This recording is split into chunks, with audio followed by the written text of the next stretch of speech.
friends, it's Laura with Laura B. Floss Tube. Welcome and welcome back. I'm so glad you joined me today. We are going to be continuing on our Let's Make a Snowman quilt sew along. This is week 5 of our applique blocks. We are going to be making the Cardinal, the Snowflakes, and those skates. So far we have done a lot of work on our quilt. We have a lot of the applique blocks completed. We still have several to go, but we're going to make another dent in that pile today. If you haven't gotten your border blocks done, you still have plenty of time. We have a few more weeks of applique blocks, and obviously you don't need to keep up with the videos or keep up with me. You just sew at your own pace and have some fun while you're doing it, and that is really the main objective. So today, what I have done just to kind of speed up the process is I did all of my shapes, I did all the sewing and the turning, and I have everything pressed and ready. I also went ahead and made all the bias tape that I need for the 2 blocks and have that in it this week. So we're just going to head on over to the cutting table actually and lay out our blocks. So the snowflake blocks are pretty simple. You just want to go ahead and press those snowflakes out, and then you're going to center them kind of on your background square. Remember, these are actually cut bigger than we need. So once we applique the shape down, then we'll be able to trim this down to the 3.5-inch size that we need according to the cutting guide. So the next block we're going to do is that skates block, and we do have a couple different things to do for it. I do have my 1/4-inch bias tape here, and this is the stretchy one that we need to press a couple curves into. And then we also have some straight bias tape that comes down on the skates that kind of holds that little skate into place. So what I've done to prepare my background fabric is I've just kind of pressed it in half both ways. So I have some lines so I can kind of see if this is centered on my block or not. And these do go pretty close together. You just kind of want to make sure you're using a ruler or something to kind of make sure that that block doesn't get bigger than it should when you are placing your skates and things on there. So the first thing I'm going to do is just cut the little strips for the bias tape, and the cutting guide tells us that these strips that are straight strips should be 2 inches. So we're just going to kind of roughly measure that with our cutting mat, and we do need 4 of those.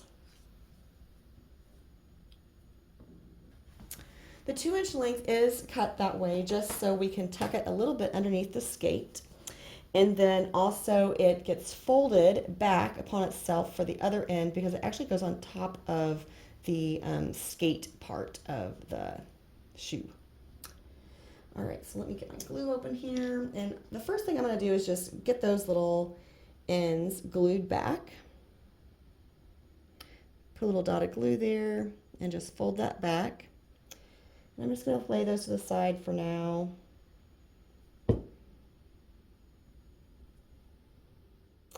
And then I'm going to use my ruler and kind of look at where my shoes are to see if I have enough room. And I actually am pretty happy with this. Let's see, my 7.5-inch mark down here. I might move these down just a smidge because I have a selvage up here. So I think I'm going to just move them down the fabric a little.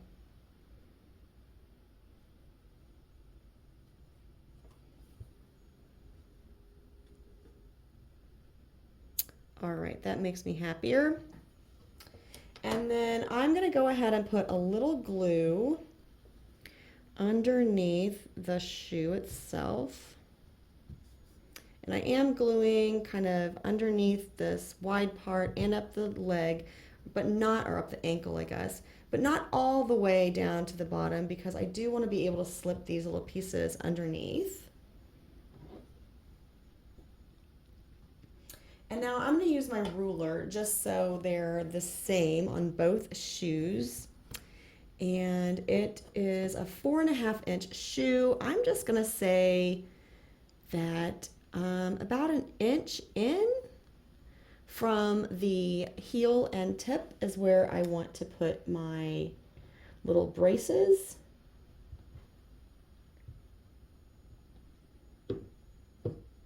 I did get a little more glue than I wanted there, but it'll be all right. Now I did not glue down this little tip here because that is going to go on top of my skate.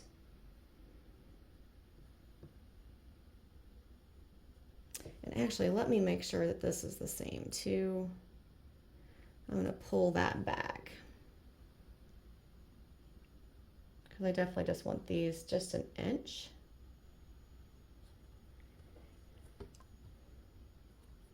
And that one is actually pretty good.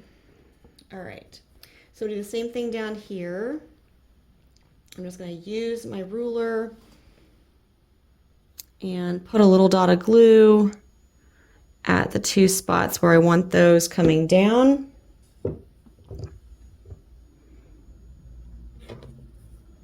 And then I'm going to use my ruler again on the side here just to make sure I don't go down further than I want.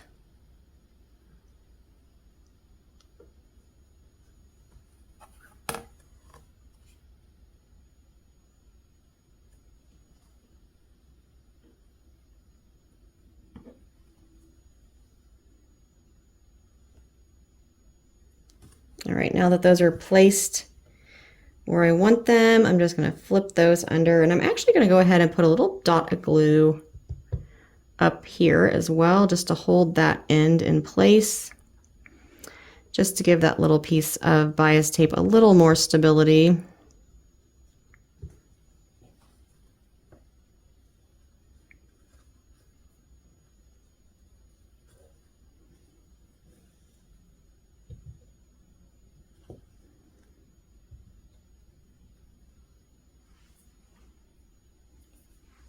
All right, so that's all I'm going to do for that. I am going to take these over to the ironing board real quick and press in that curve. Actually, you know what? I'm going to take you with me for that, because I think that that might be something that you may want to see. So what I'm doing is I'm just taking this and I'm getting my hot iron on here. And then I'm going to pull this around.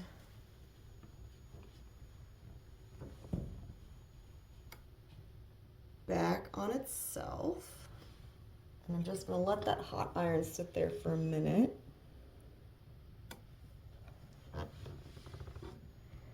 All right, so obviously I don't need all of this, but just to get that curve in there, that is the easiest way to do that. Now, if your curve is not perfect, don't worry about it, because we're also going to glue this down. So we don't need to have it completely perfect. We just need to make sure that it is good and curved and going the right direction for us. And again, we're just going to pull this back on itself. Oops.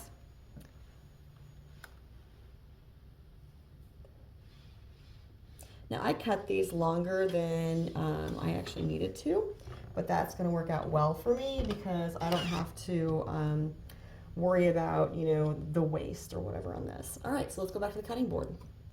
All right, so this little skate goes just like this. And I know this isn't exactly the way it's supposed to be, but that's okay. We're going to fix it in just a minute. And then these little guys go on top. Now notice I did not glue those, and that is by design. I am just going to let those be loose, because that way when I do my applique, I can flip those up and do this entire skate part. And then I can go back and do the little parts that come down, the braces, I guess is what those are called. At least they're going to be today, because that's the only thing I can think of to call them. All right, so I'm just going to kind of cut that where I feel like it needs to be cut, going by the cutting guide and the just the look that I want out of my block. I'm just folding that back upon itself, and I got some glue. I'm making a mess is what I'm doing, really. All right, so there's that. And I'm just going to wipe this excess glue that I have on my fingers. All right. Now when I come up here, what I'm going to do is I'm just going to make sure that I put my glue where I want it. So I'm just going to glue, glue, glue, glue, glue, glue, glue. And even though my curve is not going to be, the curve of my fabric is not going to be the exact same as my glue, because I ironed this around in a curve, it will stay. It will, fabric will flex a little bit for you and it will stay. Now I'm going to cut that end off and put a little dot of glue here. Just raise that up and fold it back on itself. And there's my first skate. Now, because I don't want to have to try to do that upside down, I'm just going to flip my block around. Almost looks like a candy cane, doesn't it? Very cute. You could use the same thing as a candy cane. All right. Now this one, same process. I'm actually going to check the measurement on that because something doesn't look quite right there. Okay, the Cardinal block. Hopefully you figured out how to sew your yellow beak onto the bird. And now we have, I have pressed my fabric in half, and I'm going to take the green little mound that this little bird is standing on and press it, and just finger press it in half so I know exactly where it should go. And we're just going to put a little glue at the bottom of this piece, not the top, but just the bottom. And I'll show you why in a minute. And then we're going to use our ruler and make sure that we don't get too tall. This block is 5.5 by 9.5. So here we have 5.5, so we're going to move that down there. I think we're going to move our little bird down just a smidge.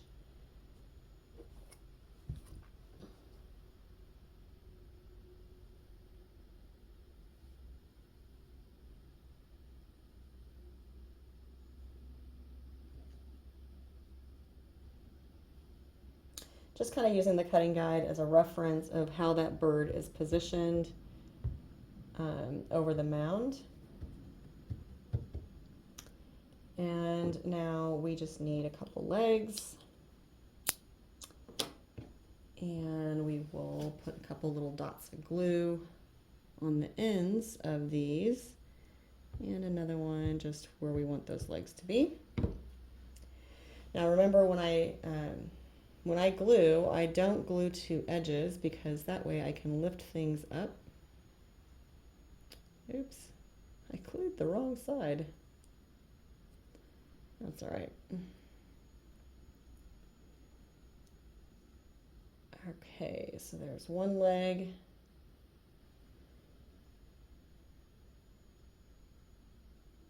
Here's the other. Now our little bird is carrying a star for us. So we're going to just put a little glue underneath this. And then he also has a wing. Now on that wing, I'm only going to glue the widest part. I'm going to leave the tip loose. That way when I go to applique my bird, I can flip this up and I don't have to worry about starting and stopping as much with my applique. All right, so there are the 6 blocks that we're going to be appliquing this week. We're going to head on over to the sewing machine and talk about the applique process. Actually, before we do that, we're going to do one more thing with our bird. All right, so if I look at this, this looks really good for 5.5 by 9.5 inches. I just don't want to go up any higher. So I'm actually going to freeform the little string. I think this is supposed to be an ornament. So I'm just going to freeform the string and make my little whoop-de-doo. And it's really just a lazy S is all it is. Now this little design is in the cutting guide, so if you want to make sure it is exactly the way the design was intended, then you can totally use a light box and the cutting guide and do your little swoop-de-woo on there with that. But this is going to be good enough for me. All right, so let's talk applique. If this is the first video with me, I am using a Juki DX7. I set my stitch on a zigzag and my width is 1.8, my length is 0.9. I'm just using a medium dark brown for all of my applique this time. I'm not doing any color matching on my shapes. Sometimes I do, sometimes I don't, it just depends. On these snowflakes, we have a lot of corners. We have inside angles and outside corners. So just something to keep in mind when you're working with a zigzag stitch and corners. What I like to do is if I am on a outside corner, then I like to stop with my zigzag on the right, which is like kind of the outside position. If I'm on an interior corner, then or an angle, I like to stop my zigzag on the inside, which is the left-hand side of the zigzag. And that way it just kind of gives me a smoother look and a smoother transition when I'm turning those corners and such. So, and I do have a smaller zigzag just because that way I get like a tighter look, and it just looks, I don't know, I like it. I've played with several stitches and that's the one I landed on, so that's what I use. Now since this is all on top, I will start with a stay stitch and I'll also end with a stay stitch.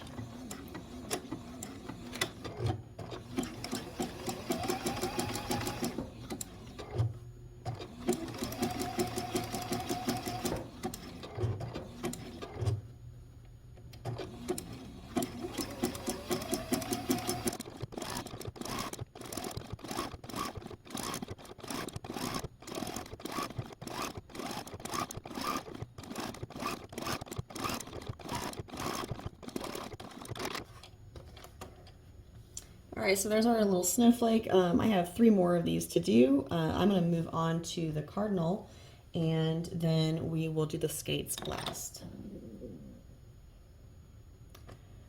Okay, so with the Cardinal, when I'm looking at a block that has multiple layers like this one, I like to start from the bottom and work my way up. So what I would do with this block is I would do the little bird legs first, and then the bird, and then the wing, the star, and the green grass. Now obviously when you get to the wing, the star, and the green grass, it doesn't really matter which order you go in on those. I just like to say that if I'm starting with the multiple layers, I like to start with the one that's on the background first. And here's why, because if I start back here,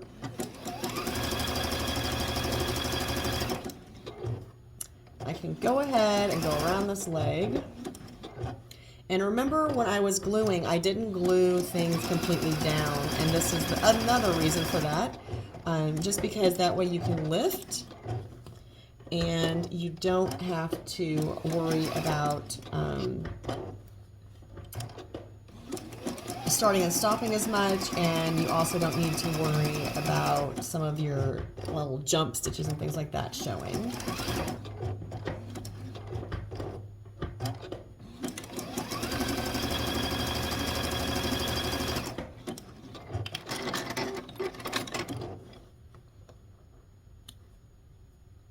Once the quilt is made, you will never know that I did that little jump there. You'll never know that I did all the way, down and around. You'll never know that because this is all covered up. So, all right, so the next thing that I like to do, since this wing is going over the bird, I would do the bird first, and I'll start under the wing. And I don't have to do a stay stitch because the wing is going to secure it down.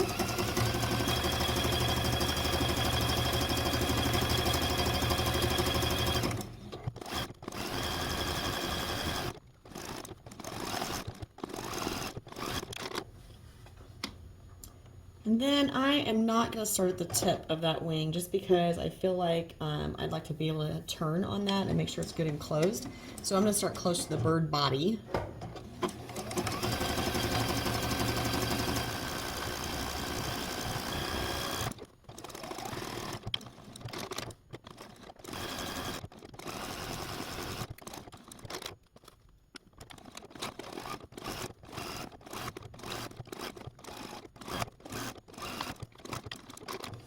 Now we're going to come back to that little string just here in a minute. I just want to go ahead and get the skates, just the applique. That's a different stitch, so we're just going to go ahead and switch over to this first. All right, so the first thing we're going to do on the skates is we're going to do the actual skate part. I need to learn my skate pieces, I guess. I don't know. I don't know what to call that.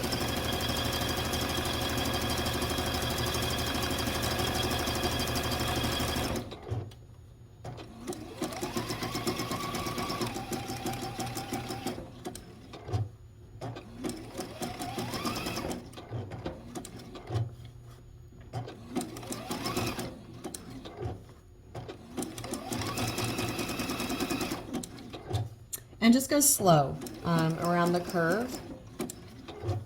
Just go as slow as you need to stay on your fabric, to stay on that bias tape to make sure it's good and down, good and sewn down.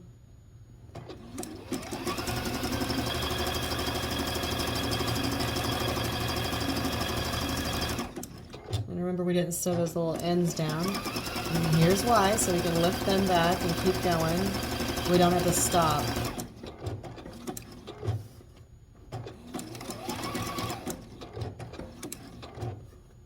And then we'll go right back to where we started. And no stay or stop stitch because we will sew this down now with the little brace.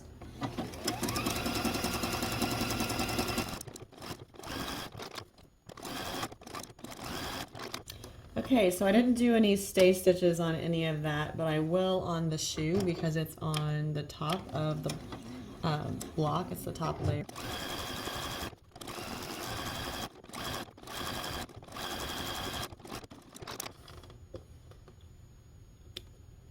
All right, so I just need to do the other shoe now.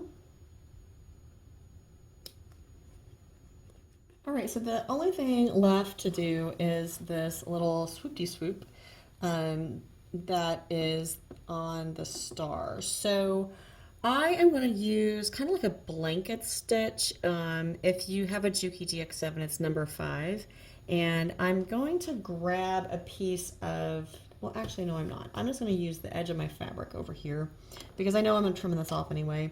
And I just want to see what the width is on this. Yeah, and that's going to be, that's a little wider than I want. So I'm just going to decrease the width to like 1.8.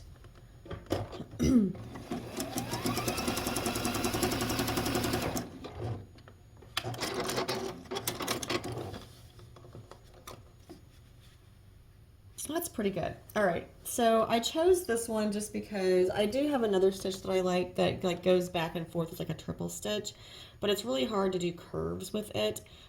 Because you have to make sure your needle's in the right spot or else you get all these little jagged little things poking out everywhere. So we are going to do this little blanket stitch instead. Actually, I guess it's like a satin stitch. And I'm just going to line up my presser foot arrow right on the line. And you're just going to go slow, slow, slow, slow. Now, obviously, if you want to do this with some hand embroidery, you can. I just decided that I wanted to do this with my machine.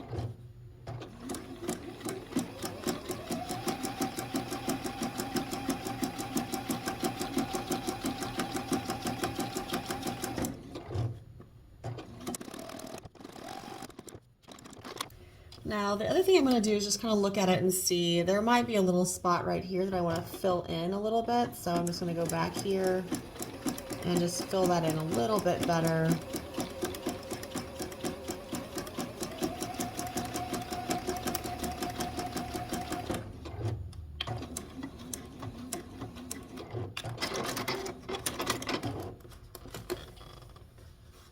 That looks pretty good. Maybe this little top curve a little bit.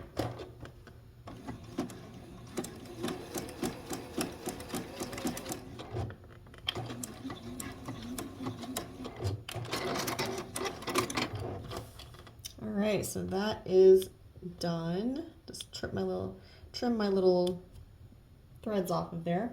I'm going to give these a press and then we're going to trim them up and decide if we can sew anything together. The first thing we're going to be trimming up is just the snowflake blocks. They're the easiest, so we're just going to kind of find our middle point here. There's basically 1/2 inch on all sides, and I'm just using a 3.5 inch square to cut these down to the 3.5 inch size that we need.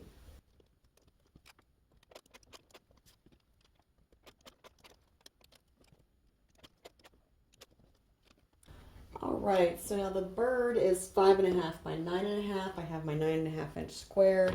I'm going to just lay the ruler on here so it's basically centered.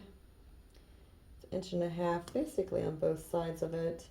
And I'm also going to use the bottom of this green to find a horizontal line for the bottom, because I don't know if I actually have it laid on there perfectly straight, but that will help me. All right, so it looks like I have about a 6, so let's go maybe 1/2 inch above and below, which will give me the exact 5.5 that I need. So we're cutting the top, and then we'll scoop this up to the 5.5 inch mark and cut the bottom.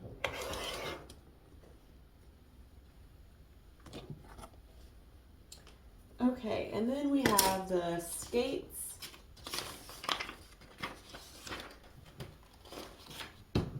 Now the skates are 7.5 by 9.5. Again, we're just going to lay this ruler on here and kind of think, kind of look and see, okay, well this is kind of a straight line, and this is 1/2 inch, and there's 1/2 inch over here, so this is exactly where I want to be to cut the 9.5 first. And then we need 7.5. So we're going to move this down. And right there, it will be centered above and below the skates. So we'll cut the top, move this up to the 7.5 inch mark, and cut the bottom. All right, so now all of our blocks are cut. We can look at the layout of the quilt and see if we can sew anything together. I know that we can sew the snowflakes together, and we may be able to sew a few other things together too.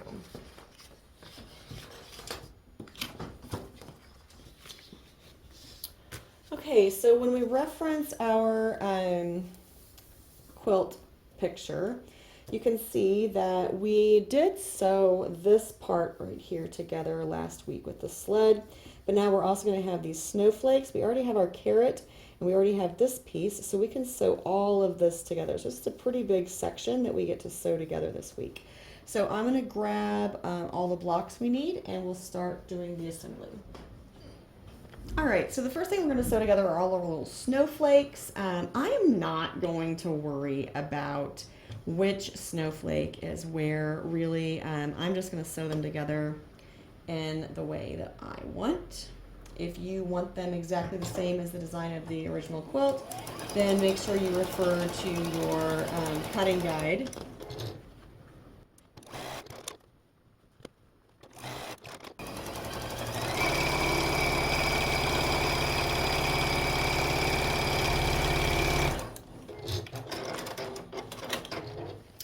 All right, so we have our cardinal and our skates, and then we're going to have our snowflakes right here.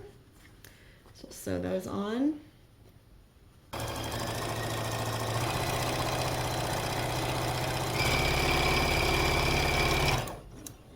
And this is just a 1/4 inch seam. Kind of press this back a little bit.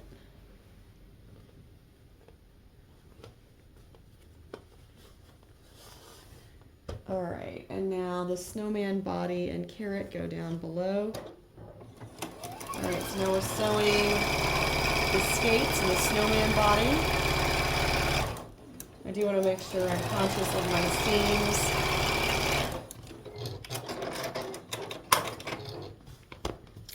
So now we have this part here. And now the last thing we're going to sew together is just to assemble all of that with the sled. And I'm going to put the sled on the bottom, I think, just because I want to be able to see how these seams are laying on for my carrot and my snowflakes.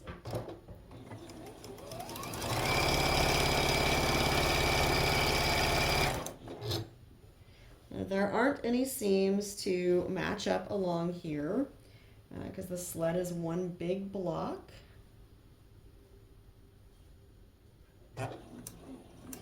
But I do just have my fingers pinched on the other end of this just to hold that and keep it lined up.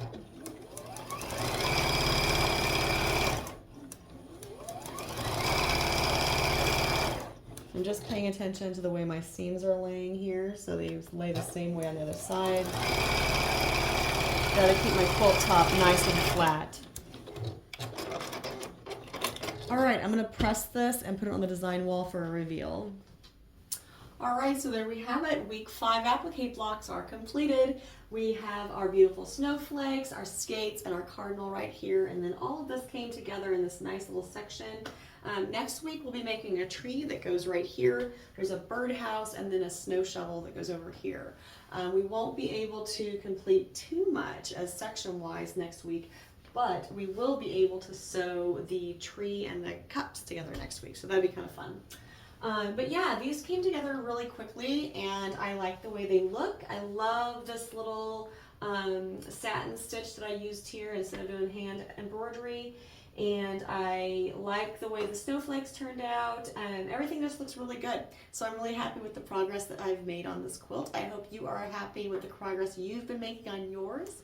If you have any comments or suggestions, please leave me a comment on the video here and I'll get back to you within a couple days.